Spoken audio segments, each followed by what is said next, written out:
नमस्तेभ्यः।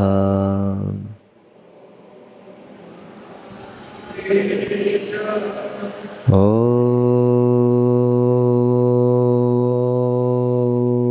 नमः सितेभ्यः।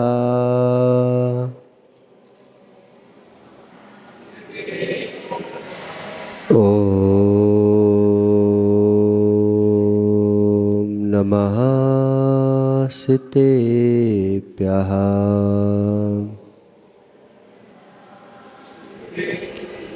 प्रधस्तघातिकर्माणां केवलज्ञानभास्करा कुर्वन्तु जगतां शान्ति वृषभाद्याचिनेसरां झाणक्कितट्टिकं मे निम्मरसु विशुद्धिस्वभावे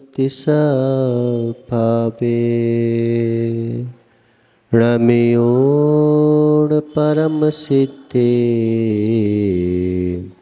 सुतच्चिसारं पवोच्छामि। नमो अरिहन्ताणं नमो सिद्धाणं नमो आयर्याणं नमो अज्जायाणं नमो लोये सब्बसाहुणं। पंच परमेष्टि भगवान की 1008 श्री आदिनाथ भगवान की, आचार्य भगवान देवसेन स्वामी की, आचार्य भगवान गुरुवर विशुद्ध सागर जी महाराज की, 3,9 कोटि मुनिराजों की।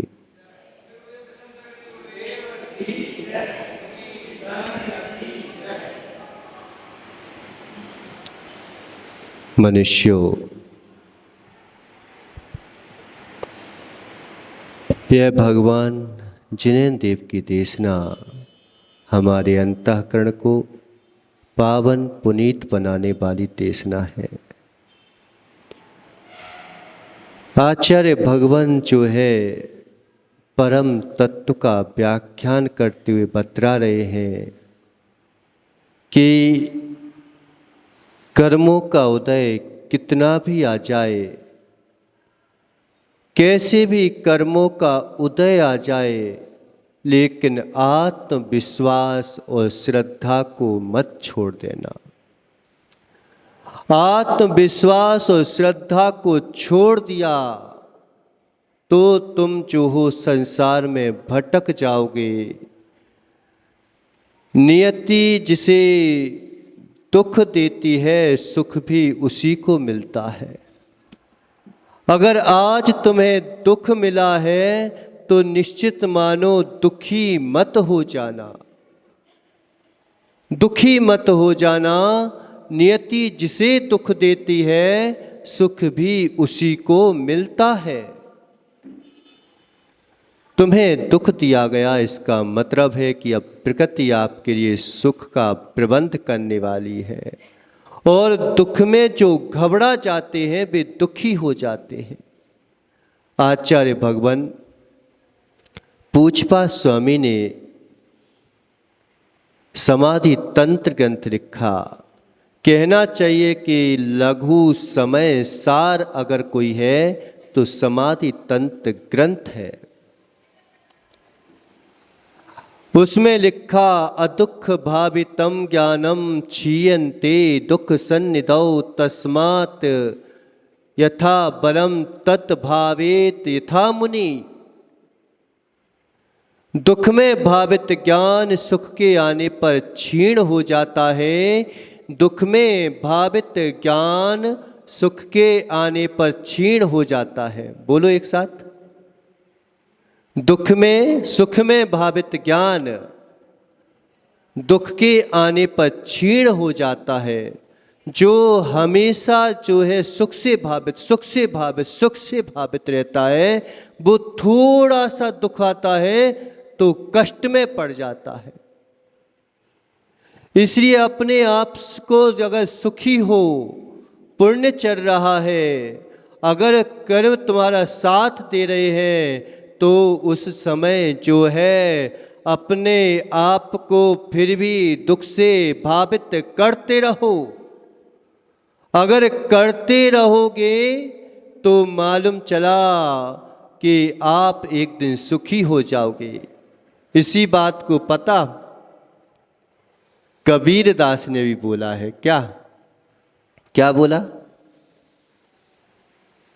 क्या बोला? दुख में सुमरन सब करें, दुख में सुख में करे न कोई, जो सुख में सुमरन करे, सो दुख काहे को होए। अब ये कबीरदास जी लेके कहाँ से आए? कहाँ से लेके आए? पूरा परमात्म प्रकाश पढ़ लो, और हम जो है यहाँ वहाँ भटकते हैं, अपने ग्रंथों को पढ़ने की फुर्सत ही नहीं है। बस भाषा चेंज कर दी। बोला क्या है? वही तो बोला कि जो हमेशा जो है अपने आप को दुख से भावित करते हैं, उनके दुख दुख में पड़ जाते हैं। कर्मों के कितने भी उदय आ जाएं, पुनीत भैया, क्या पुनीत है? पुनीत भैया, कर्मों के कितने भी उदय आ जाएं, कितना भी दुख आ जाए, समझ लेना कि आज दुख प्रकृति हमें दुख दे रही है, तो निश्चित मानो ये सुख के लिए दुख दे रही है। आप देखते नहीं हो क्या? प्रकृति को नहीं देखा कभी कि जितनी तेज जो है गर्मी पड़ेगी, जितनी तपन पड़ेगी, जितने जो है प्यास महसूस कर लेगी भूमि, उतनी ही जो है तृप्त होगी फिर पानी से। जितनी तेज जो है तपन पड़ती है, उतना ही झमाझम पानी गिरता है। जितना तेज अंधकार होता है, जितना तेज अंधकार होता है, उसमें थोड़ी सी भी बिजली की चमक तुम्हारे जितने जो बल्ब लगे ना, उससे भी कहीं ज़्यादा चमक दिखाई देती है। जितना अंधेरा छाता रहता है, आप देखो कि पानी जब बरसता है तो पहले अंधेरा छाता है, और अंधेरा छाता है और बिजली चमकती है, उसकी चमक देखना कभी तुम। वो चमक जो है अलग दिखाई देती है। प्रकृति जिसे दुख देती है, सुख भी उसी को मिलता है। चक्रवर्ती पद भी ऐसी आसानी से नहीं मिल जाता। पूर्व भव में जो है, जो तपस्या करते हैं, निर्दोष साधना करते हैं, निकांक्षित भाव से जो है ध्यान में लीन होते हैं, आराधना करते हैं, यहाँ तक कि नारायण प्रतिनारायण पद भी रविंद्र भैया इतनी आसानी से नहीं मिल जाता। यद्यपि वो निदान कर लेते हैं, इसलिए जो है वो मुनिराज उनके पक्ष में नारायण प्रतिनारायण पद मिल जाता है, लेकिन साधना तो करनी ही पड़ती है। जब साधना करनी ही पड़ती है, तो आज क्यों नहीं जो है साधना कर देते? क्यों नहीं कर देते? कांटों के बीच में ही फूल खिलते हैं, सबसे पहले कांटे ही आते हैं। कांटे ही आते हैं। सबसे पहले जो है कुछ दिखाई नहीं देता, पहले फल नहीं आते, पहले फूल आते हैं, और फूल से भी पहले जो है पत्र आते हैं, और पत्र से भी पहले जो है कोपलें आती हैं, और कोपलों से भी पहले जो है बीज कितना सहन करता है, कितना सहन करता है कि अंदर अंधेरे में दबा रहता है।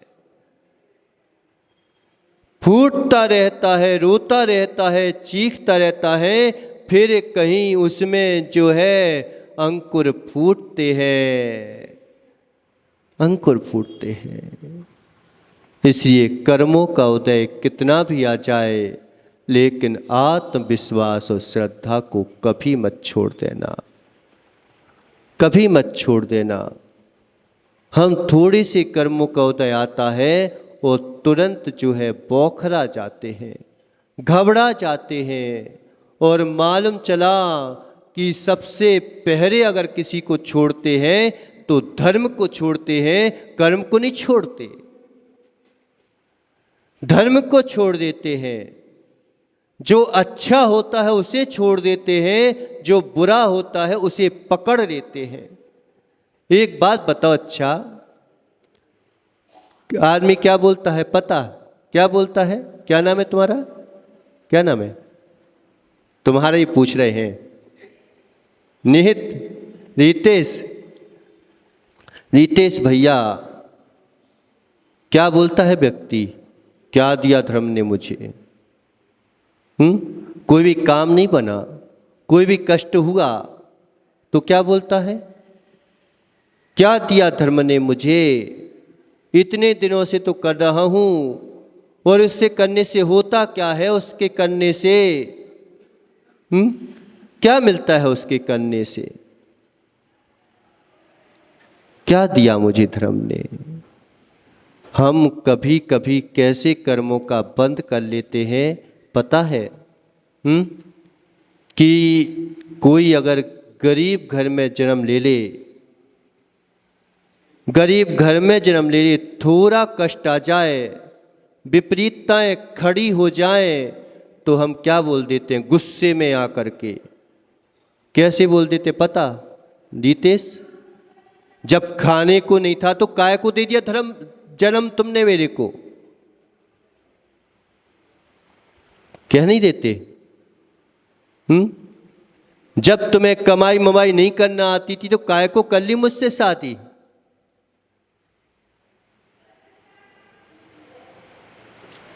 ये हम बोल देते हैं हंसी हंसी में, हंसी हंसी में कर्म बंद करते हैं। जब कर्मों का उदय आता है तो गंगा जमुना बहाते हैं। कितने जो है आसानी से हम बोल देते हैं। यद्यपि माताओं को गर्भपात कभी कराना नहीं चाहिए, नहीं कराना चाहिए, कि एक जीव को तुमने जो है जन्म रहने से वंचित कर दिया, उसकी मनुष्य पर्याय से तुमने वंचित किया है, तुमने उसको उच्च कुल से वंचित किया है, तुमने उस जीव को जो है धर्म से, निर्दोष धर्म से वंचित किया है। अब जो है तुम्हें अगर कर्म का उदय आएगा तो कौन से कर्म का उदय आएगा? मिलेगा क्या कभी रितेश?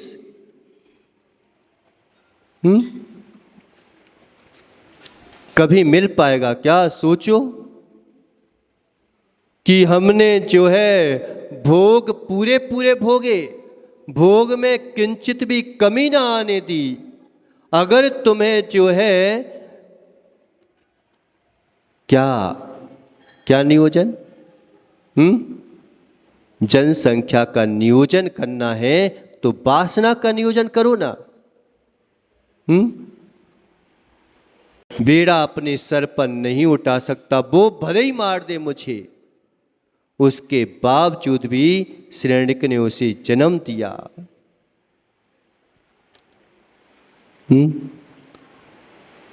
इसलिए हमें जो है कभी ये भाव नहीं लाना चाहिए कि क्या होगा, कैसे होगा, क्यों माताओं? पुण्य होता है तो बच्चा अपनी व्यवस्था स्वयं करके आता है रितेश। क्यों माताओं? आपके आंचल में दुग्ध किसने भरा? क्या पहले बच्चे के पहले आंचल में दुग्ध आया था क्या?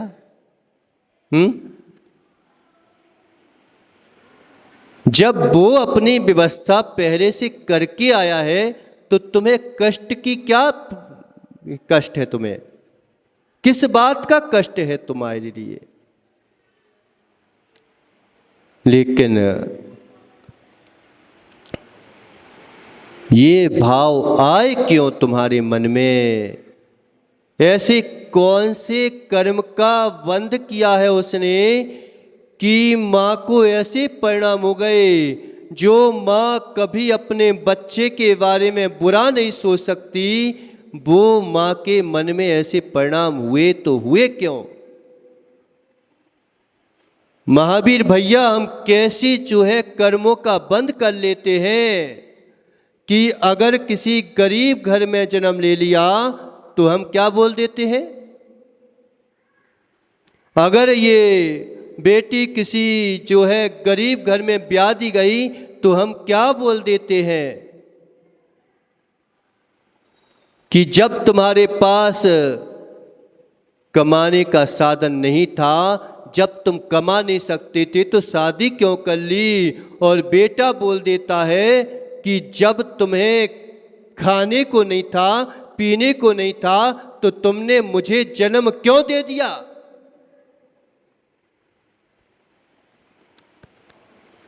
ऐसे परिणाम कर लेते हैं, ऐसे शब्द बोल देते हैं।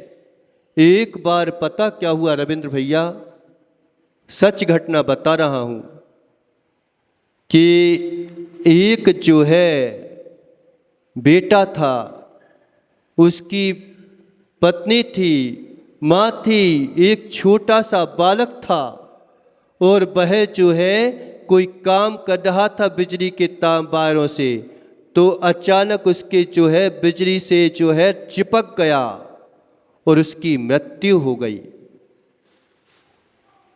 और माँ जो है सासू माँ ने क्या किया, उस बहू को घर से बाहर निकाल दिया और उल्टा सीधा बोलना प्रारंभ कर दिया कि जब से ये घर में आई है, जब से इसने इस घर में कदम रखा है, तब से जो है मेरी सुख शांति नष्ट हो गई। इसकी वजह से मेरा बेटा जो है काल के गाल में चला गया। इसका जब से मुंह देखती हूँ तब से जो है सब काम गड़बड़ होता है, मैं कुछ नहीं कर सकती इसके लिए। ऐसा बोल करके बेचारी वो जो है बेहोश हो गई। जैसे अपने पति को देखा और मालूम चला कि 8 दिन तक जो है अस्पताल में भर्ती रही, लेकिन देखने भी नहीं गई। वो क्या उस बहू का ही दोष था क्या? उस सासू का दोष नहीं था क्या?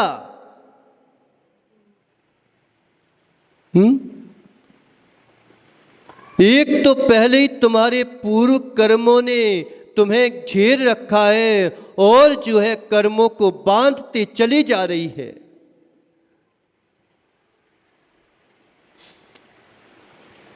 अगर वो जो है चल बेटा बेटा चला ही गया, अब कम से कम बहू को क्यों हम जो है दोष दें? कम से कम बहू को तो संभाल लें। कम से कम जो है वो बेटा तो चला ही गया, कम से कम ये पोता तो है, इसको जो है संभाल ले। लेकिन हम जो है जब दुख आता है व्यक्ति दुख को ही पकड़ता है, कष्ट आता है तो कष्ट को ही पकड़ता है, दुख में कभी सुख को नहीं पकड़ पाता। भाव ही नहीं आते हमारे कि भाव ऐसी आ जाएं कि अब कष्ट आ ही गया तो कम से कम अब तो कष्ट आने नहीं देंगे, अब तो ऐसे कर्म करेंगे जिससे कष्ट ना आए।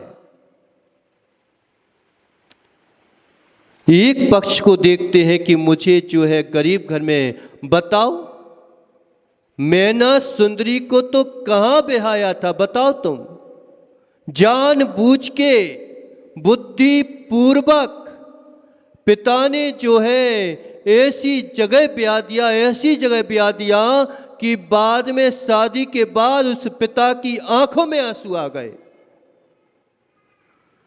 एक कुष्ठ कोढ़ी रोगी व्यक्ति को ब्याह दिया और क्या पैसा था उस समय? क्या उस समय तो 700 लोग, उसको तो कोढ़ था ही, और 700 लोगों को भी कोढ़ था। उन लोगों के बीच में जहां दुर्गंध ही दुर्गंध छा रही हो, ऐसे में भी मैना सुंदरी ने क्या बोला था? क्या बोला था कि मेरे पिताजी ने जहां शादी कर दी, अब मुझे वह मंजूर है, क्योंकि उच्च कुल की कन्याएं अपने पति का वर नहीं करती।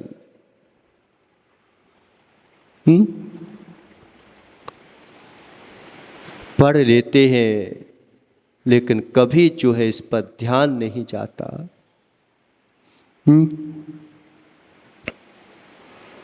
सुख में भावित तो हो जाओगे, लेकिन जब दुख आएगा तो गंगा जमुना बहाओगे। पुण्य के नियोग में हंस तो लोगे, जब हंसी को पुण्य में उड़ा दोगे। जब पाप कर्म का उदय आएगा तो फिर चीखोगे, चिल्लाओगे, कोई सहारा देने वाला नहीं मिलेगा। नहीं मिलेगा। उस समय कोई सहारा नहीं देता। इसलिए पापों का प्रायश्चित रितेश, पापों का प्रायश्चित इस जीव को पुण्यात्मा बना देगा, लेकिन पुण्य का अहंकार व्यक्ति को पापी ही बनाएगा। पुण्य, जब पुण्य कर्म का उदय आए तो रो रहना कि हे भगवान, मैं इस पुण्य कर्म के उदय में संभला रहा हूँ, मैं उस पुण्य कर्म के उदय में अहंकार में ना डूब जाऊं। मेरे इस पुण्य कर्म का उदय चल रहा है, इस पुण्य कर्म के उदय में कभी मैं जो हूँ भगवान को ना छोड़ दूं। पहले भले ही पकड़ लेता है पुनीत, पता, पहले व्यक्ति जो है भगवान के पास आ जाता है। समय मिल जाता था। और जब से महाराज जी मेरे पास कुछ नहीं है, आपके पास आता हूं, और मालूम चला कि उसका व्यापार चलने लगा। अब क्या कहता है, महाराज अब मुझे सधर्म करने के लिए समय नहीं मिलता। इससे अच्छा तो वही था, कम से कम गरीब स्थिति में भगवान के पास तो आ जाता था। आज मालूम चला कि शिक्षा के इतने वो हथकंडे अपनाए गए, शिक्षा शिक्षा शिक्षा शिक्षा, और शिक्षा में मालूम चला कि दीक्षा लेना ही भूल गया व्यक्ति।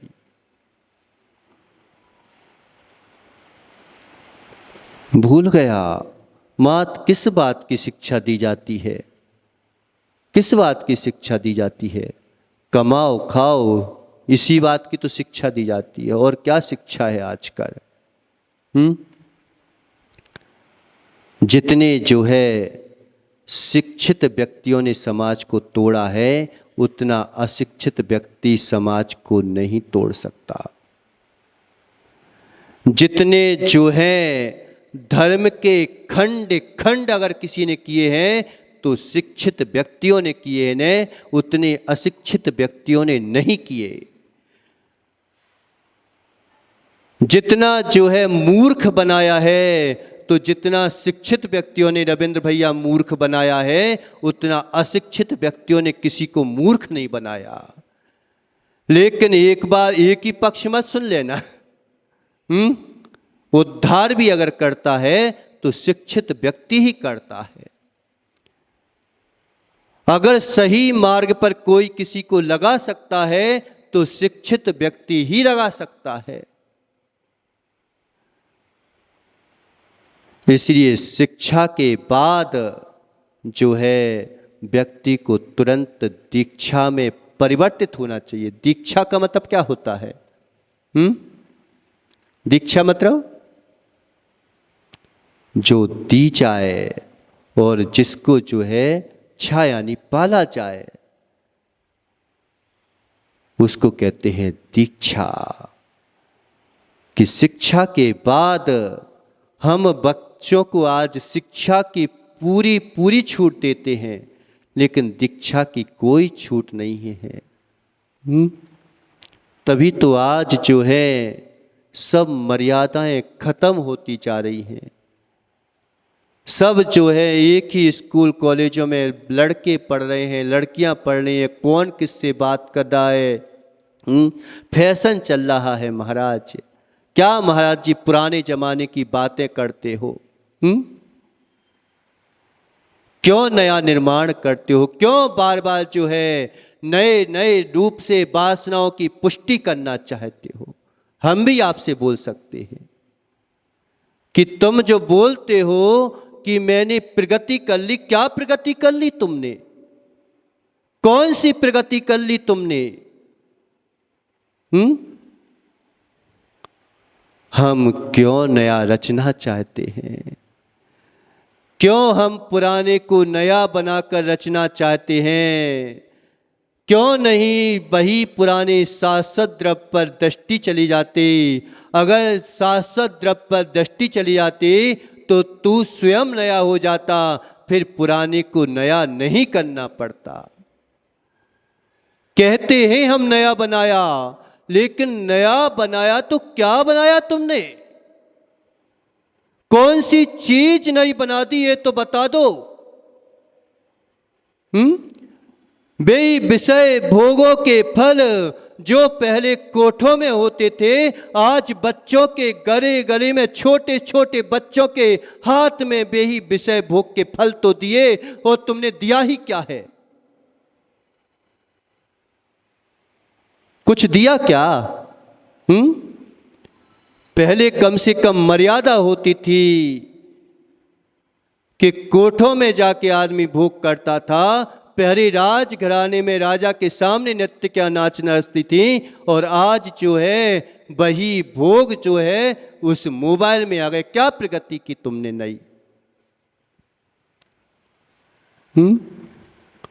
पहले जो है व्यक्ति मर्यादा में भोजन करता था। अगर जैन व्यक्ति कोई होटल में खाते हुए दिख जाए तो मालूम चला कि उस घर में शादी नहीं करते थे। और आज ऐसा हो गया कि जहां पर भोजन नहीं किया जाता होटलों में, वहां पर शादी नहीं करते। जितने मालूम चला कि बच्चे नहीं बिगड़े, उससे कहीं ज्यादा बिगड़ी हैं तो ये बच्चियां बिगड़ी हैं।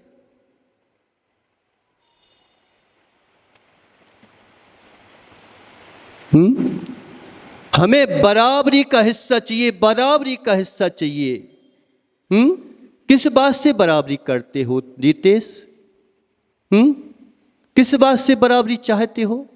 किस बात की बराबरी चाहिए? कि हमें जो है पुरुषों जैसा हक मिलना चाहिए। क्या बोलते हैं? क्या बोलते हैं पुनीत? बताओ तो सही। कि दोनों बराबर होते ना, क्या होते हैं उसको क्या बोलते हैं? कि बराबरी का हक चाहिए। जब प्रकृति तुम्हें बराबरी का हक नहीं देना चाहती तो क्यों बराबरी का हक देना चाहते हो? और तुम्हें कितनी श्रेष्ठता दी है ये तो सोचो। कि हर जगह अगर जो है ट्रेन में भी अलग से बोगी दी जाती थी, अब तुम जानबूझ के उसको जाना चाहते हो कि मुझे अलग से चाहिए। जानबूझ के तुम्हारा कितना सम्मान रखा जाता था कि जैसे सोने की वस्तु होती ना, कि हर सोना जो है हर किसी को नहीं दिखाया जाता। जो बाहर सजे रहते हैं वो ज्यादा शुद्ध सोने नहीं होते, और जो प्योर शुद्ध सोना होता है वो अच्छे से डब्बी में रखा जाता था। ऐसे ही इन माताओं को जो है किसी नीच जाति लोगों के लिए ये दिखाया नहीं जाता था।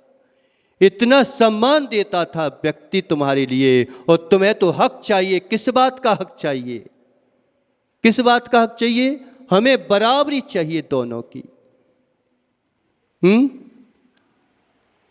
उसने तो कहीं नहीं बोला नीतीश ने कि मैं साड़ी पहनना है।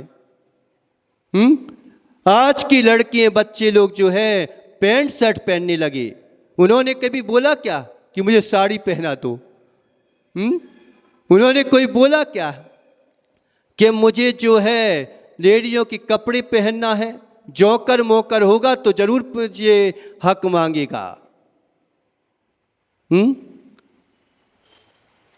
तुम उसकी तुलना में जा रहे हो कि उन्हें अपनी तुलना में लेना चाहिए तुम्हें? किस तुलना की बात करते हो? और तुलना हो भी जाएगी अगर जो है, एक बात बताओ कि गधे और घोड़े का संबंध हो भी जाए तो क्या पैदा होगा? अगर तुम जो है मर्यादा को छोड़ करके तुलना पैदा करोगे तो मालूम चला कि खच्चर जैसा ही जीवन हो जाएगा और कुछ नहीं होगा। नपुंसकता ही पैदा होगी और कुछ नहीं होगा।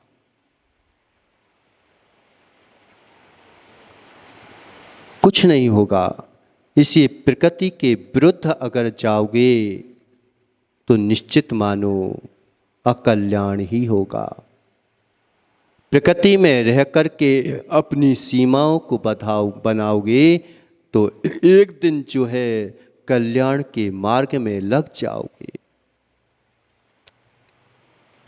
कोई प्रगति नहीं की प्रकृति ने। प्रगति तो जब होती है जब तुम जो हो कुछ नया करके दिखाओ। कुछ जो है अलग से करके दिखाओ। अलग से करके दिखाया कुछ तुमने? क्या अलग से है कि महाराज जी पहले जो है दिमाग से सवाल हल करते थे, अब उससे हल करने लगे। ये प्रगति कर ली। और उसको बनाया किसने बनाया? दिमाग नहीं तो बनाया।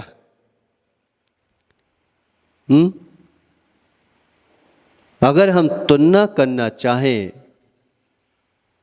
तो मालूम चला कि कोई प्रगति नहीं। कि प्रगति तो जब होती है जब हम संयम रूपी धारण कर सके, तब प्रगति होती है व्यक्ति की। जब तुम्हें जो है अभक्ष छोड़ने के भाव आ जाएं, तब कहते हैं कि धन्य है ये जीव जिसने ऐसे पंचम काल में जो ऐसे जो है दग्ध काल में जो है, और इसने देखो कि अपनी इंद्रियों पर विजय प्राप्त कर ली। अपनी आत्मा को उत्कृष्ट स्थिति में लगा दिया। ये प्रगति कहलाती है। वो प्रगति नहीं कहलाती कि जो पहले करते थे। मां चेंज ही तो किया है। और क्या किया तुमने? पहले कम से कम व्यक्ति स्वस्थ रहता था। आज मालूम चला कि सुविधाएं उत्पन्न कर ली। अब मालूम चला कि फूल गया है, बस अंदर से खोखला है। जैसे घुन लगा गेहूं होता है ना, घुन लगा गेहूं कैसा होता है? कि घुन लग जाती है, ऊपर से तो चमकता है, अंदर कीड़ा लगा होता है। ऐसे ही व्यक्ति जो है आज सुविधाओं में फूल तो गया लेकिन अंदर से कमजोर हो गया। आज भी देखो पुराने लोग, कई लोग जो हैं अच्छे दौड़ते हुए मिलते हैं। और आज जो है नई जनरेशन मालूम चला कि रस्त पस्त हो गई। क्यों हो गई? ऊपर से मात तुमने जो है सहूलियत दी, अंतरंग से जो है ठोसपना पैदा ही नहीं किया। नींव तो जो है वह खोखली हो गई और ऊपर से कीड़े लग गए। मालूम चला कि अब क्या होगा उस वृक्ष का? क्या हो गया? समय आपका हो गया। अब जो हो गया सो हो गया। अभी तो कर्म सिद्धांत बाकी है। कि धर्म ने मुझे क्या दिया, इस बात पर चर्चा करना है अपन को। कि धर्म ने मुझे क्या दिया। हम कह देते हैं हम किससे परेशान हैं? धर्म से परेशान हैं कि कर्म से परेशान हैं कि संसार से परेशान हैं कि अपने आप से परेशान हैं? किससे परेशान हैं? इसका निर्णय करना है हमको। तो एक अपन जो है गाथा पढ़ लेते हैं, फिर इसके बारे में अपन जो है चिंतन करेंगे, है ना। और बोला कि नहीं बोला पूरे में? सभी से बोल दो कि ये काम भोग बंध की कथा के लिए रोज समय है, थोड़ा समय निकाल लो अपने लिए। नहीं तो जाते समय एक ही बात होगी कि आखिर किया तो किसके लिए? किसके लिए किया तुमने? जो जानवर करते थे उसी के लिए किया कि अपने लिए कुछ किया है तुमने? जो अप्पाम तमणाणम जमणाणम तम च दंसणम चरणम ता शुद्ध चेणा बिया निश्चय मस्या जीवे। क्या बोल रहे हैं? निश्चय से जो आश्रित जीव में आत्मा है। पता है आत्मा है तुम्हारे पास? जीव हो कि अजीव हो तुम? क्यों? आत्मा है भी कि नहीं है तुम्हारे पास? कि महाराज पता ही नहीं वो है कि नहीं, दिखती नहीं है मेरे को। तुम जीव हो रितेश क्या जीव हो? जीव हो? कैसे पता तुम जीव हो? जीव का ही पता नहीं है, बाकी सबका पता है।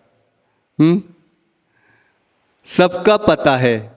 हमें ये पता है कि वो मेरा शत्रु है, इसका पता है वो मेरा मित्र है, इसका पता है।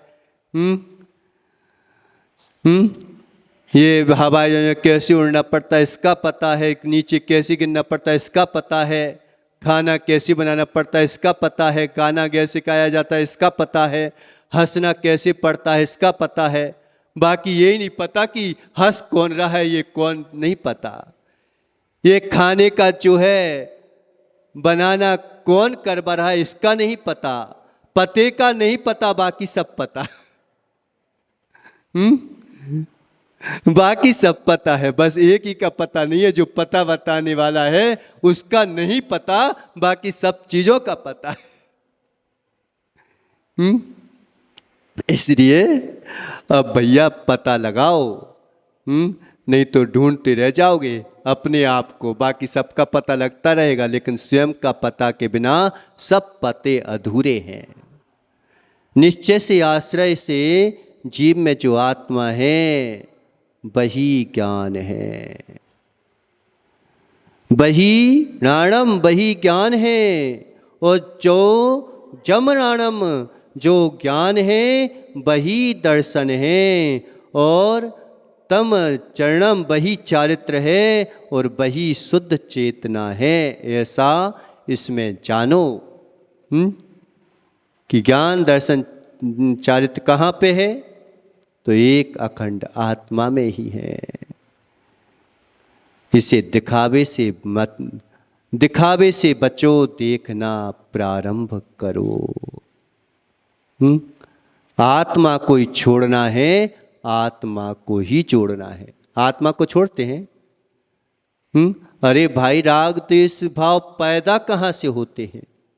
तो उन आत्मा के राग द्वेष परिणामों को छोड़ना है और आत्मा को ही जोड़ना है। यानी आत्मा के ज्ञान दर्शन स्वरूप से आत्मा को आत्मा से जोड़ना है, क्योंकि कहीं और चाहत नहीं पड़ता।